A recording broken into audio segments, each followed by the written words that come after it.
Welcome back, everyone, to the Brony Review Show on the Undercover Brony. Our top story tonight, a lot of the fans are definitely split, and some are even leaving the fandom on the complete, utter idea of bat ponies and vampire ponies being canon. But we're here to try and sway some more people back into the fandom because this was a good episode. Hi, I'm your co-anchor Snakeskin and stuff. All right, so yeah, first and foremost, the Twilight franchise is stupid. Now that we have that joke out of the way, let's talk about vampire ponies. Yes, I yes. have to say, first off, I kind of dig the idea of a bat pony for two reasons. One, because the fuck, Bat Fluttershy. Yeah. And two, because if you go on my YouTube page, a bat pony is my icon. Yep. Yeah, Yep. I wish that was my OC. I want that kind of hair, wing shit. I know, Could right? I get more metal? Yeah, I want more fucking metal. more fucking metal.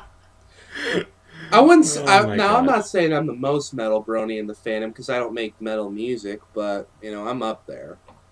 Yeah, definitely. So this episode starts with Applejack looking like she wants to rape her fucking trees, waiting for the sun to rise, and Hmm. then the sun rises, and she's looking forward to Applebuck season, which threw me off for a millisecond until I realized, oh wait, season one premiere, four premiere confirms that everything that happened in the show, all the character development, all the fighting, Hmm. all the hardships, all the pain, that shit happened in a year. So yeah, Hmm. it would make sense it's Applebuck season again. But she was looking forward to it, Hmm. Yet, which for is some weird. reason, they call it Applebuck Day instead of Applebuck Season. Yeah, and then she's like, "Yeah, it's time to bug apples."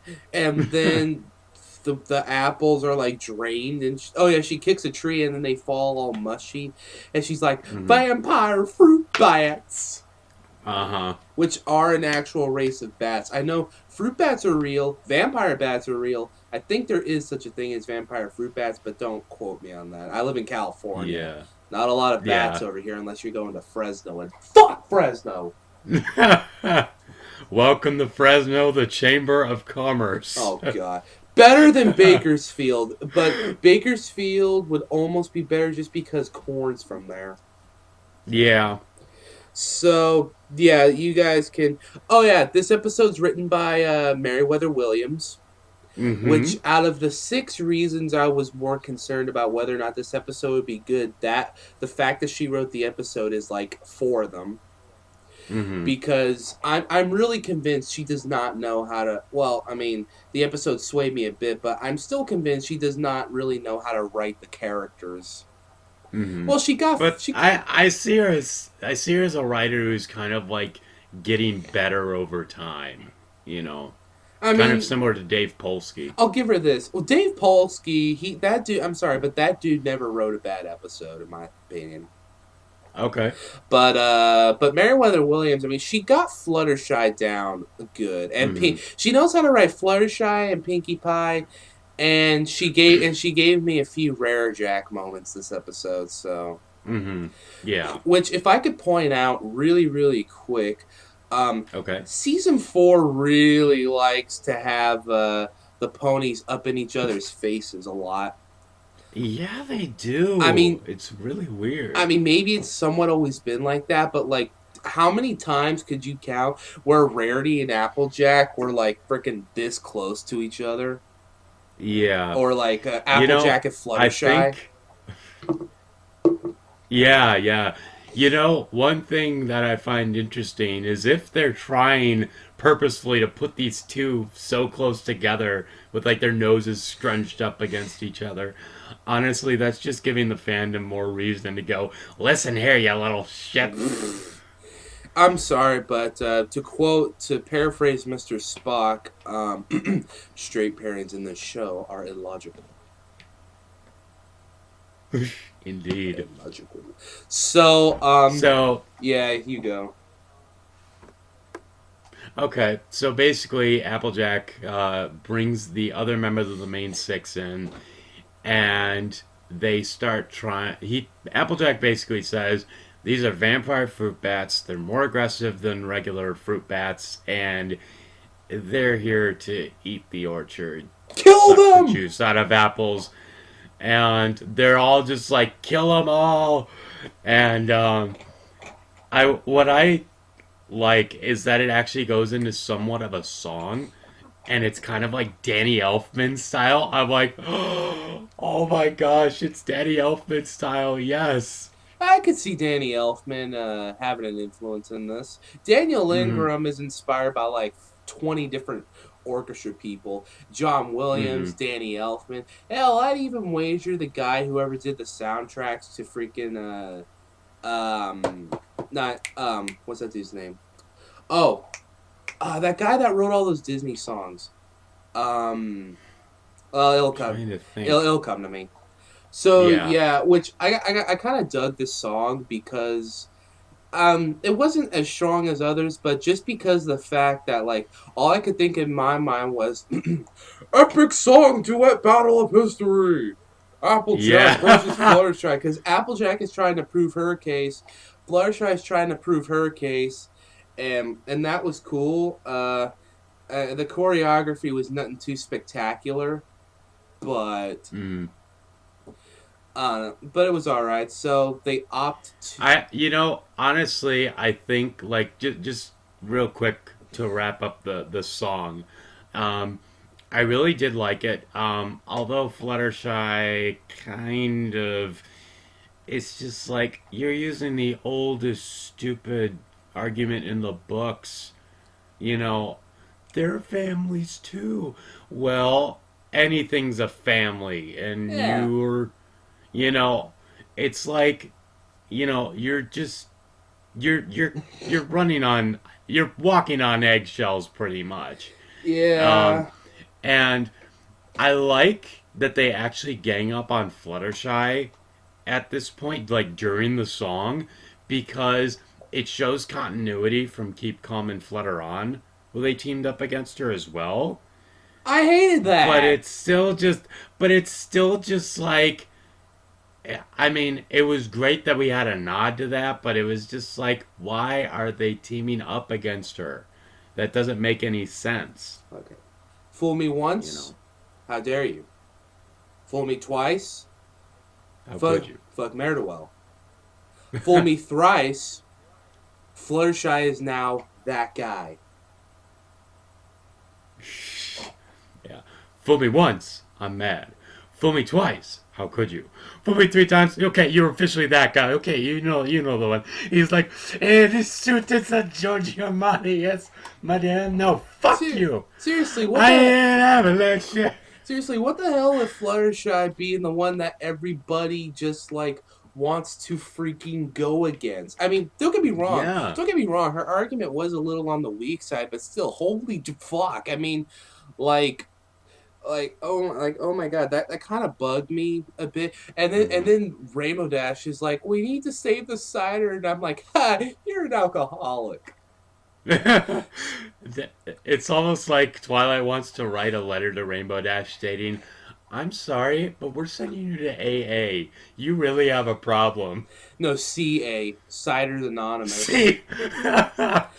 Yeah. Fluttershy did make a good point though that with the whole well, I'm only assuming because this is the show's mythology, but with the whole Mm. them draining the apples but spitting the seeds out to make more productive trees and stuff, Hmm. which Yeah. which makes what Applejack was trying to do as hold on. Habitational destruction. Honestly, this whole thing. I know we're not exactly. I know I'm not exactly. Explaining the story, but I just got it because I'm assuming everyone watching this has seen the episode. But like, I swear to God, this Hmm. whole episode, Applejack versus versus Fluttershy and stuff. Until they bring the vampire pony in, the whole thing could be seen as Mm-hmm. like a symbolic look at like politics or Mm-hmm. like those save the earth people and like how nothing gets Mm-hmm. done, both sides of the argument, kind of like how over a barrel with the buffalo and the Appaloosans as a Mm-hmm. symbolic look at Native Americans versus the Western settlers, or like how Super Cider Squeezy was commentary on the wine industry. Mm-hmm. Yeah.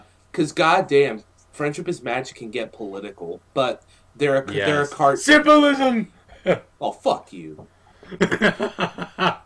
But they are a cartoon, so of course they got to take the Democratic side, which is no problem because with me, because unlike Family Guy, they're not overly preachy about it. They actually know how to be Yeah. subtle and get their point across.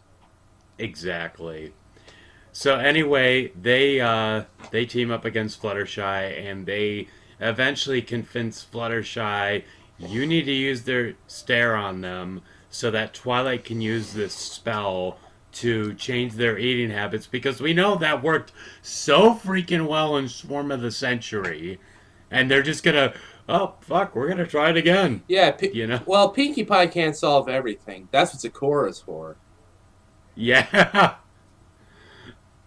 So, but And yeah, they and gather what up. the Oh, hell was the season 4 premiere? She has a potion that only alicorns can use. Where the fuck did she get that? she's a Deus Ex Machina character. What do you Deus Ex expect? Zebra. Holy shit.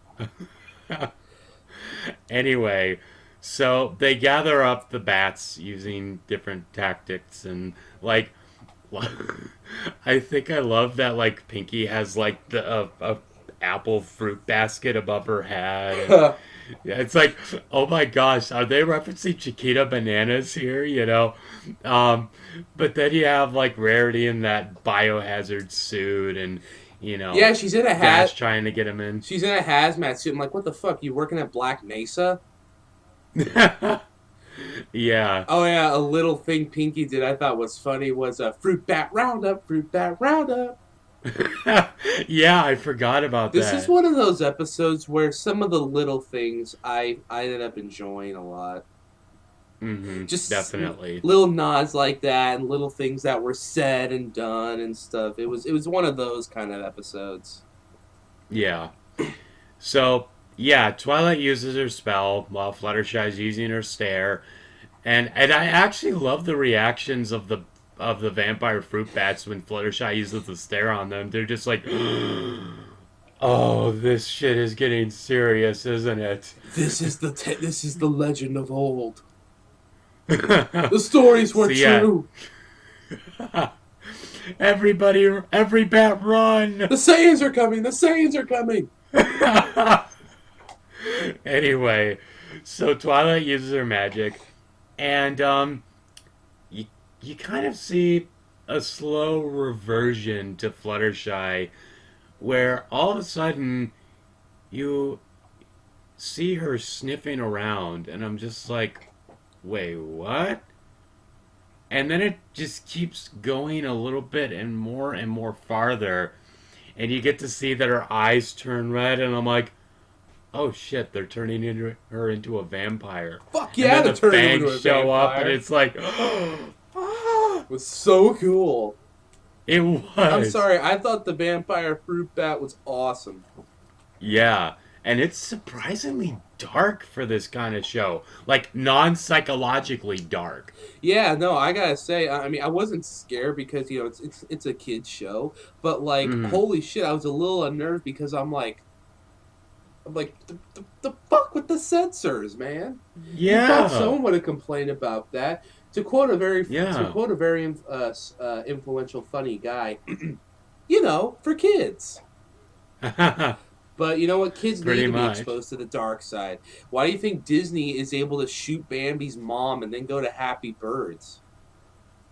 Because they can. It teaches It's not free, though. it. Oh, jeez, really, really. That's just low, Yes, man. I went there. Be happy about it. So Pinkie Pie's freaking out because she's like, oh my god, Fluttershy is gonna eat us. Insert lesbian innuendo here. Yeah. Oh gosh. Really?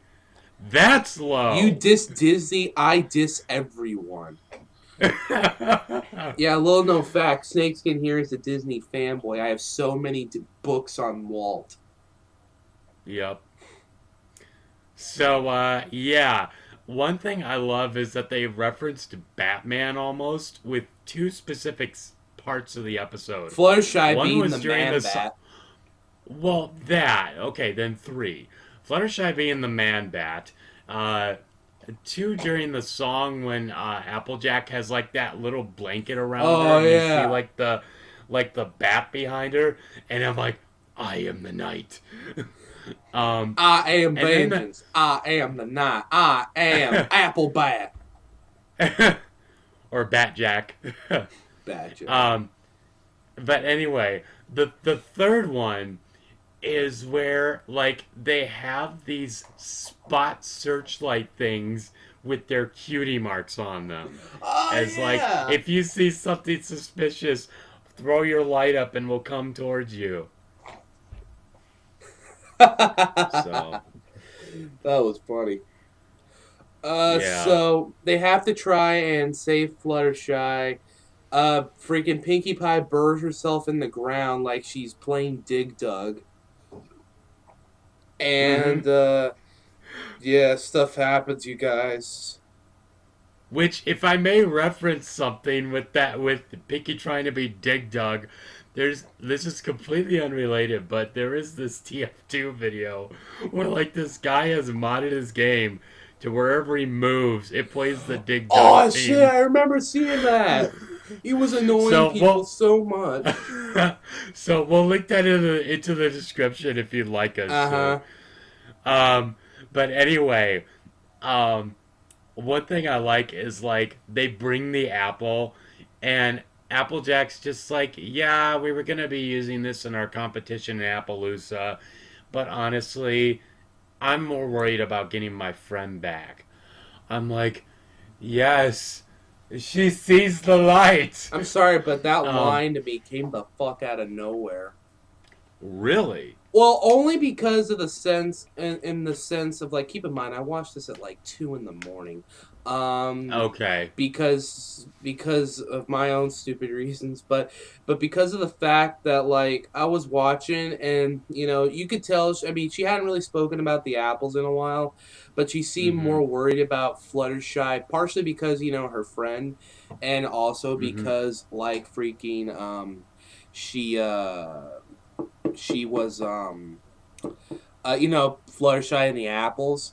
But then just all Mm-hmm. of a sudden she's just like, I just want my friend back. I'm like, I don't know, that just kind of seemed to jump out. Plus, just it didn't really sound like Ashley Ball was putting that much effort into the line. Okay. I can definitely see where you're coming from with that. I don't know. But I was yeah, partially up late last night editing the new Snakeskin '94 album review. which we can also link that if you'd like us to. Shameless plug is shameless. Indeed. So they come up with this plan. Um, Now, first off, Twilight has to explain it, and she brings up like this Tron computer screen Yeah, what that the? it's just. Are we on the grid? So basically, she explains it as like the reason Fluttershy's a vampire pony is Is Daft because Punk gonna come the fuck out of nowhere?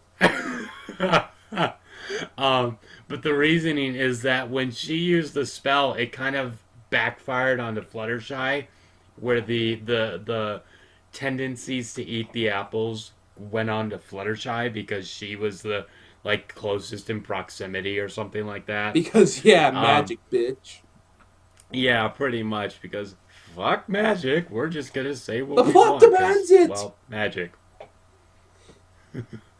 Um, but anyway, so then they come up with this plan that they need to catch her in her own stare in order for it to go back. And so they come up with this brilliant plan to slice open the Big Apple and have the smell go over to Fluttershy. She comes in, swoops in, about to eat the apple, and then she gets stopped by like 3 different mirrors. And I'm just like, wow, are they pulling out all the horror movie cliches now with like Van Helsing and stuff? Where's the silver and wooden stakes here? Come on. Um, Show some but garlic in her eyes or something. yeah, so they trap her with the mirror. Twilight uses the spell again, and Fluttershy reverts back. And you see like these bat spirits or whatever, like these white bat spirit things, fly out of her at the last second. And she doesn't remember anything, which is kind of cool, because it's like, huh, you know, she's completely oblivious to what her friends are trying to do originally, and it's like it almost makes it seem like, okay, it took over her higher brain function and brought it to a more instinctual kind of level, you know? It made her more feral, I think the word is. Yes. Animalistic. Hmm. Yeah, I don't know, that could work. And I just now realized we could have made like 20 different Simon's Quest references. Oh my What a gosh. horrible Yes, we night could to have. have a vampire pony curse.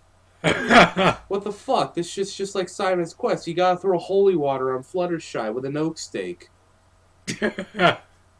um, but yeah, at the end of the episode, there's 2 specific little things here.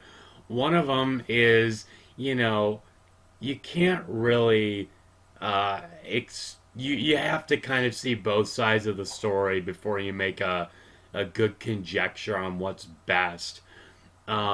Plus, they do bring the vampire the vampire fruit bats to a secluded part of the orchard, like they do with the regular fruit bats, Yeah. so that they can feed and make more apple trees quicker and strong, faster. You know. Um, and then the second one was where you shouldn't be pressuring your friends into doing stuff they don't want to do. I'm like, thank you so much. Yeah, Meriwether Williams actually had a good moral this time. I know, and it wasn't like a moral you could see coming from space anymore. Yeah. So, Oh, and then the last few shots, you see Fluttershy smiling, and then there's a fang still in her, so it's like, yeah, the curse lives. Let's hope yes, she eats I want. Angel. It's like, wait, you know what? In the episode, I forget because I haven't seen the whole episode again. Didn't one of the characters like say, "I want to suck your apples" or something No, like at that? the Your end, apple juice or something? there was an Applejack hat, and Pinkie Pie came out, and she was like, "I want to suck its juice." But then she bit it, Okay, and the yeah, fangs came out. I swear, I in season 4, I swear to God. I mean, I always knew Pinkie was the youngest, but I really have to wonder just how young she is. yeah, Because I definitely. always said, as far as age goes, Pinkie Pie is most definitely the youngest, and the oldest is either Applejack or Rarity. I would say Rarity maybe only because she's got those glasses. Mm-hmm. She Definitely. doesn't need him for seeing, though, I think. She just needs him for, like, her work. Yeah, I think she uses them for like concentration and stuff like that. It's it's her creativity glasses, if you will. To creativity, hipster Rarity. I was creative before I was creative. What? I was creative before being creative was cool. I was looking for my cutie mark before the cutie mark Crusaders. No. The main 6 are different, though. They weren't looking for their cutie marks. They were looking for their destinies. Yes, So the that destinies and whatnot. So that was Vampire Fruit Bats. I have to say, I already have to take a point off just because it was written by Meriwether Williams. Hmm. Okay, that's too mean. I will admit, it's a decent episode, and it was nice to see the main 6 just kind of like. Well, I mean, I wouldn't say just a situational day in the life because, the fuck vampire fruit bats. But Yeah, it was nice to see them all interacting with each other and stuff. I still have some problems with how this woman writes some of the characters, but I can at least say I think her episodes have been slightly better only because since season 3, Megan McCarthy is story editor. And and I know some people Yeah. have lost their faith in her a bit because it's been so long since she wrote an episode. But just remember Party of One Mm-hmm. and Lesson Zero. Yes. So I'd give. Because she can write some darn good episodes. It's like she's just sitting in the back, like she's Charlie from Charlie's Angels, just sitting in a big chair, and she's just waiting for them to be Mm-hmm. like, Megan, could you write us an episode? She'll just turn around slowly and just be like, so you came crawling back. But yeah, I don't know. So yeah, what score do you give I'd him? give it a 7, maybe Okay. 7, maybe 6.9 for sure. Because it wasn't a bad. I don't want Okay. people to think I didn't like the episode. It was an all right episode, Mm-hmm. but the story was cool. The visuals were cool. The song was all right. My main problem is just how Meriwether Williams just writes some of these characters. I will say this: I did like how she wrote Fluttershy. I was cool with how she wrote Applejack, Pinkie Pie. It's hard. It's kind of hard to write her bad, but I did like how she Mm-hmm. wrote how she didn't make Twilight out to be a bitch. Mm-hmm. And she did give me rare, Yeah. and she gave me rare Jack moments. Okay, really thinking about it, I'll give it a 7.5 Okay. I'll probably give it about an 8.5 for the because little this was things. literally well, it's like not only do they give a ton of throwbacks, but this was the first episode this season that has genuinely surprised me in like the kind of tone and where they were going with this sort of story. And for that coming from Meriwether Williams, that's saying something. So, props to you, Meriwether. Props to you. Great, my slow clap function still works. So we have that. What's next week's episode, Joan? I believe next week's episode is Pinky Apple Pie. Yes, we get the Pinkie Pie exposition. Yes, we do. I'm excited. Oh, First Pinky episode of the season. now that is the one I was probably out of the confirmed episodes. That is the one I was looking forward to overall. Power Ponies, I was Mm-hmm. just looking forward to because of nerd reasons. This one I'm looking Mm-hmm. forward to because it's like finally Pinkie Pie exposition. Yeah, totally. Because I still think Pinkie Pie is could be one of the most fascinating characters on the show, but the show's just like, oh, it's a comedy relief. We can't develop her. Mm-hmm. Yeah. So yeah, that's it from me, John. And me, Snakeskin. And we're the Prime Reviewers. Woohoo! Yeah. Talk to you guys later. I'm gonna go play Lesbian Horse RPG. Have fun with that, and we'll catch you guys later. Bye bye.